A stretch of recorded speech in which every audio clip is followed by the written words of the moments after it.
Você está no canal Eu Estudo a Lição com o pastor Samuel Camilo.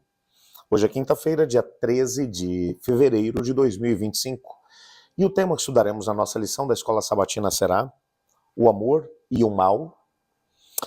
O texto que serve como base para o nosso estudo de hoje vai ser encontrado em Romanos 8, verso 18, que diz assim: Considero que os nossos sofrimentos atuais não podem ser comparados com a glória a ser revelada. Apocalipse 21, versos 3 e 4. Ouvi uma forte voz que vinha do trono dizendo: Agora o tabernáculo de Deus está com os homens, com os quais ele viverá. Eles serão seus povos. O próprio Deus estará com eles e será o seu Deus. Ele enxugará dos seus olhos toda lágrima. Não haverá mais morte, nem tristeza, nem choro, nem dor, pois a antiga ordem já passou. Uma das questões que se levanta quando a gente vai falar sobre a questão do livre-arbítrio, do direito de escolha, e eu sei que existem várias correntes teológicas que não acreditam que o ser humano realmente tenha livre-arbítrio. Alguns indivíduos vão dizer que o livre-arbítrio ele desapareceu depois que a humanidade pecou. Bom, mas não é isso que a gente vê hoje. Nós percebemos as pessoas fazendo escolhas, tomando decisões, escolhas que os levam por um caminho de salvação, escolhas que os levam por caminhos de perdição, escolhas que trazem vida para aqueles que estão à sua volta, escolhas que trazem morte para as pessoas que estão à sua volta, escolhas que trazem felicidade para aqueles que os acompanham, escolhas que trazem sofrimento, dor e morte para aqueles que estão à sua volta. Portanto, o livre-arbítrio é real. A grande questão é, até quando o livre-arbítrio que Deus nos concedeu vai, de alguma forma, permitir a existência do sofrimento, da dor, da morte junto conosco? Por que o Senhor ainda não acabou com o sofrimento no nosso planeta? A resposta natural é por causa do livre-arbítrio. Tudo bem, mas isso significa que o mal nunca vai terminar? Que o sofrimento será eterno? Como é que isso funciona?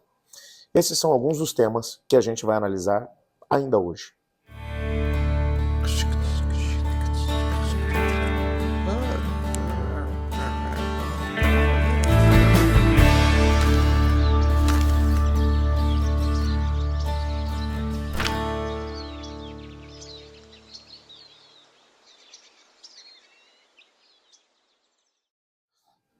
Deus concede o livre-arbítrio às suas criaturas. Isso é um fato. E é lógico que esse livre-arbítrio, ele é importante porque sem o livre-arbítrio não existe amor. Deus valoriza tanto a questão do amor que ele estava disposto a correr o risco de permitir que, por causa do livre-arbítrio, também surgisse no planeta o mal e, ao mesmo tempo, o sofrimento e a morte. Como mencionei ontem, realmente o Senhor tem um conhecimento antecipado de tudo, mas com certeza, e aí volto a mencionar o que eu disse também ontem, que concordo com C.S. Lewis quando ele vai mencionar que o Senhor Deus, vendo o fim antes do princípio, ele percebeu que valeria a pena criar a humanidade, apesar das escolhas que a humanidade faria. Então, nessa perspectiva, quando olhamos para esse assunto, quando olhamos para a questão do sofrimento, nós percebemos que o sofrimento ele é importante ainda no contexto do nosso planeta. Não é que Deus ele colocou o sofrimento, a dor e a morte, não. Deus percebeu que agora, por causa da rebelião, a humanidade usaria de forma completamente equivocada o seu livre-arbítrio, sem se preocupar com o semelhante. Agora, o centro do universo no contexto da rebelião é o próprio ser humano. Então, se é bom para mim, não importa se eu vou machucar outras pessoas. Se eu quero alguma coisa, não importa se isso é de outro. Se eu estiver bem, não importa se as minhas atitudes vão magoar, vão ferir outras pessoas. E essa é a forma equivocada pela qual as pessoas utilizam o livre-arbítrio hoje em dia. Entretanto, por causa do amor, Deus vai permitindo. Veja, o amor de Deus ele é grandioso. Sem o livre-arbítrio também a humanidade não poderia escolher amar a Deus. Mas alguns questionamentos foram colocados pela rebelião em relação ao caráter de Deus. Deus foi apresentado pela rebelião como um ser tirânico, um ser que é extremamente severo, arbitrário, sem se importar com as suas criaturas. tudo aquilo que é o papel do inimigo, bem como da rebelião, o inimigo projetou no Senhor.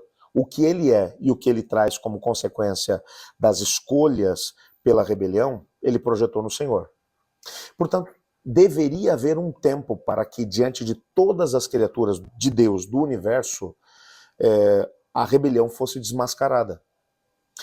Através agora da humanidade, com o livre-arbítrio, podendo escolher o bem e o mal, e as escolhas que são feitas dia após dia, vão demonstrando que escolher o mal só vai trazer dor, sofrimento e morte. Portanto, não vale a pena a proposta da rebelião.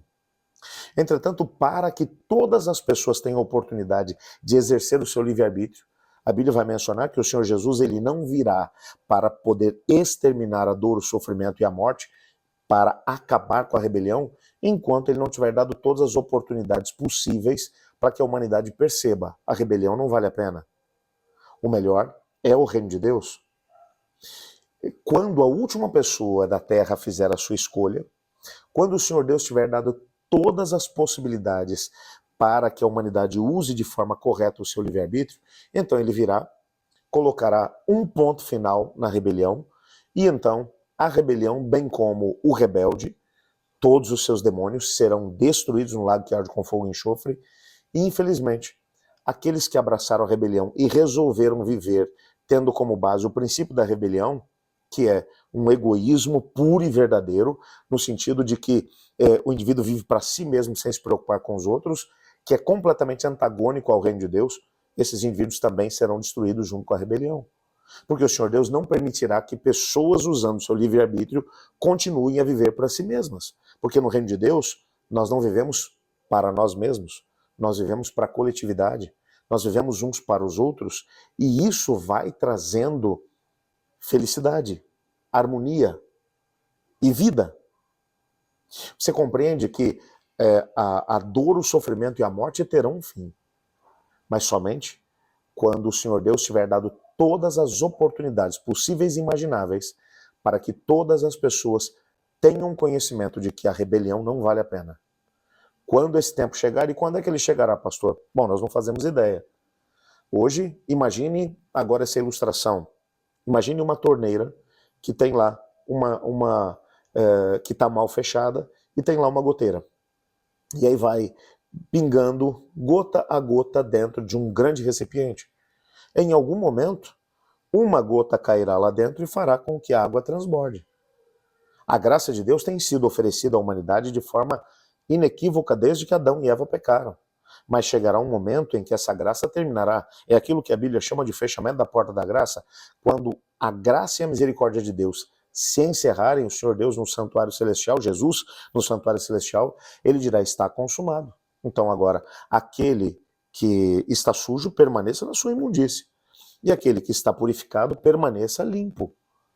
Nessa altura, quem está impuro não pode se tornar puro, e aquele que está puro também não vai mais ter a possibilidade de poder passar por lado de lá, porque as escolhas foram feitas. E então, nessa altura, a execução do juízo terminará com a rebelião. Isso faz sentido para você? Portanto, hoje, com o nosso livre-arbítrio, nós somos chamados a olhar para Deus e perceber. A única proposta que realmente vale a pena é a proposta do reino de Deus, aonde nós amamos uns aos outros como somos amados por Deus. Escolhemos amar porque o amor traz alegria, felicidade e, ao mesmo tempo, vida para aqueles que estão ao lado do Senhor Jesus. Tome a decisão de viver dessa forma. Ore comigo. Obrigado, Senhor, por tua palavra e por sabermos que o Senhor nos ama com amor que é incomensurável. Ajuda-nos a vivermos esse amor, a escolhermos viver os princípios do reino de Deus. Não permita que vivamos os princípios da rebelião, do egoísmo, que traz tanto sofrimento para as pessoas que estão à nossa volta. Pois em nome de Jesus que oramos. Amém. Eu estudo a lição. E você?